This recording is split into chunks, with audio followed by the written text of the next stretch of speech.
Now, just to start off with, can you give me the overall of why you're running for governor, specifically what campaign you are leading with for this election? Yeah, so I'm running for governor because it's time Oregonians have an executive in office that understands the functions of government instead of a policymaker or a politician that's running on an agenda that's specific to some linear scope.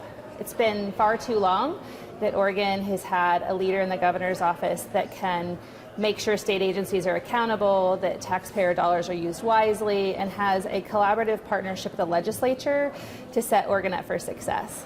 Absolutely. And right now, we have Governor Kotek in office. We have Drazan also running Republican as well for office. And I just want to know what sets you different from Drazan as a candidate. Yeah, so Senator Drazan's a legislator. She's been in the legislature for some time. She's never actually run a government. She's not had to balance a budget or hire and fire employees.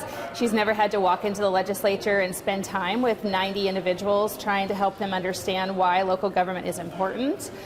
It's a very different position being a legislator than it is being an executive, and she and I are just very different women. Absolutely. And when it comes to what you're going to want to do, if you were to get into office, there's a lot of different things that are happening right now that we've seen within the government. Would you specifically be an ally towards Trump, stay away from that? What would that be? If you were in office, what would that look like, Yeah, so any effective leader makes sure they're at the table where anybody in leadership is. I understand that America and Oregon has a really polarized perspective. It doesn't matter what side of the aisle you're on. When you look across the aisle, it's all polarized. I think it's unfortunate that we don't have mature enough leaders in office today, either presidentially, in Congress, or here in the legislature and in our governor's office, to work together to make sure people in Oregon are getting what they deserve, not just through their taxpayer investment, but as individuals who live here and want to thrive in this beautiful state. For me specifically, I don't agree with everything that President Trump has done. I think that no different than Governor Kotek, in her own way, has made really aggressive decisions without a plan. I think if you're going to be a leader who just is like a rip off the Band-Aid perspective because you have feelings about it, you're going to be ineffective and people will be harmed. I want to slow that process down. I think it's really important that we take a hard look at the way things are being invested with taxpayer dollars, whether that's locally or federally, and we have collaborative discussions about what are our priorities, what do Oregonians expect, and how are we going to make sure we can achieve those outcomes together. And going into some of the things that we're seeing right now that are, kind of topic of mind, specifically here in Eugene, there's a housing crisis that's happening. It's very expensive to live in Eugene, and there's a big unhoused crisis, homeless crisis. And I just want to hear your views on that and what your perspective would be to do about that. Yeah, so I think each community needs to define what that means to them when they use the word crisis. I appreciate that we have a lot of challenges that we're facing. Every single one of the challenges that we're facing in the local communities are designed by the legislature through policy or over-regulation. As an example, a few years ago, the legislature put a rent cap in place. That backfired on them. At no time before in Oregon history did landlords raise rent on people 10% annually. I don't know why anybody would think that that's a good idea to say that's the bar that we should set. I think the legislature needs to stay out of the open market. And if they want to have a conversation with people, landlords specifically, or housing developers, they should have real transparent conversations around the industry that we're trying to improve or create, instead of just be reactive to one perspective over the other. We need to get rid of that regulation as a whole in Oregon. It hasn't worked. It's not going to work.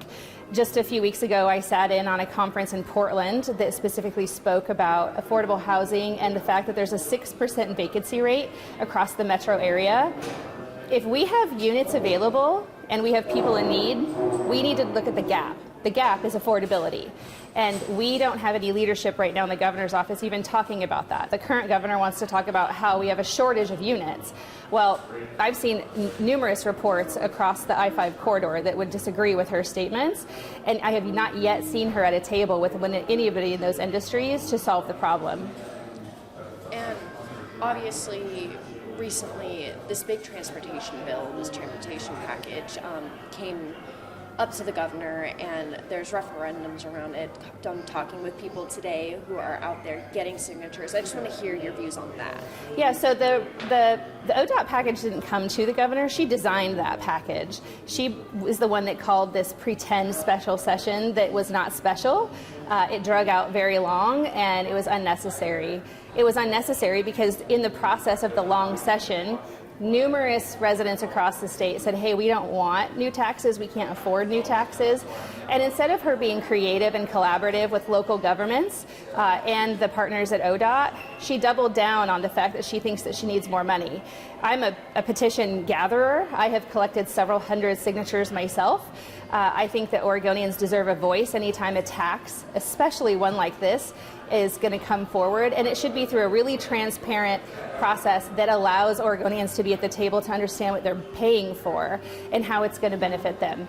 None of that has happened. It didn't happen in the long session. It didn't happen in the special session.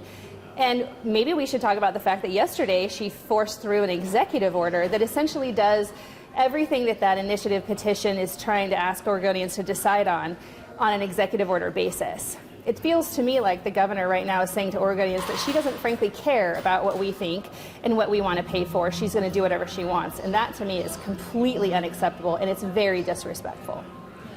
And obvious within the media that we've seen, Portland has been a very big forefront right now, especially when it comes to immigration enforcement. Again, Trump topic of mine goes to Portland. We just saw everything happen with the National Guard in Portland.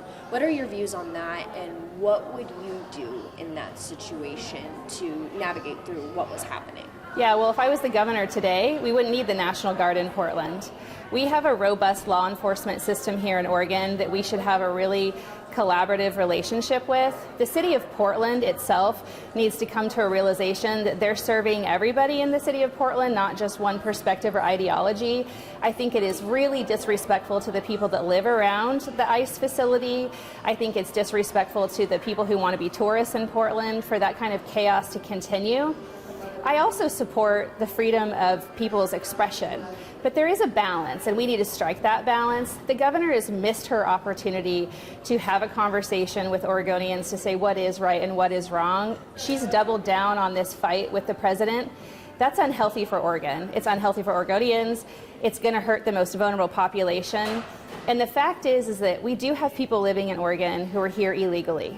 She should be leading a conversation similar to how President Reagan did all those years ago to say who should be here and who shouldn't be here. Today, she's protecting criminals in Oregon who are here illegally. That is unacceptable. She needs to do her job, and she needs to stop fighting with the federal administration and work with people that live in this state. And kind of a last question, your day one, everyone kind of talks about that day one of being in office. Yeah. What is, you have the campaign, you have your ideas that you want to do once you get into office, but what's that first thing when you get in, and if you were to be governor, what would be that first thing that you do? Yeah, the first thing I'm going to do on day one when I become the governor is convene transparent meetings with every single local government in Oregon. The state is being run from a top-down perspective, and that's why it's not working. As a county commissioner in Marion County, I can tell you that I have been frustrated for 5 years with state agencies, with the governor's office, and with the legislature.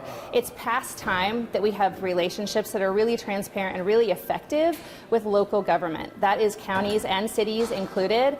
When the governor did her one state tour, she intentionally left quorum meetings out so the media couldn't be present for the conversations. As an elected official, it is our job to make sure people know what we're doing and why we're doing it, and not hide behind conversations that some public meeting laws protect us from. I want to make sure that every single county in Oregon has a voice in the governor's leadership and can make sure that we can turn government from being a top-down to a bottom-up approach, so that way we're living within our communities with the cultural perspective that my neighbors would like, that I miss from my childhood.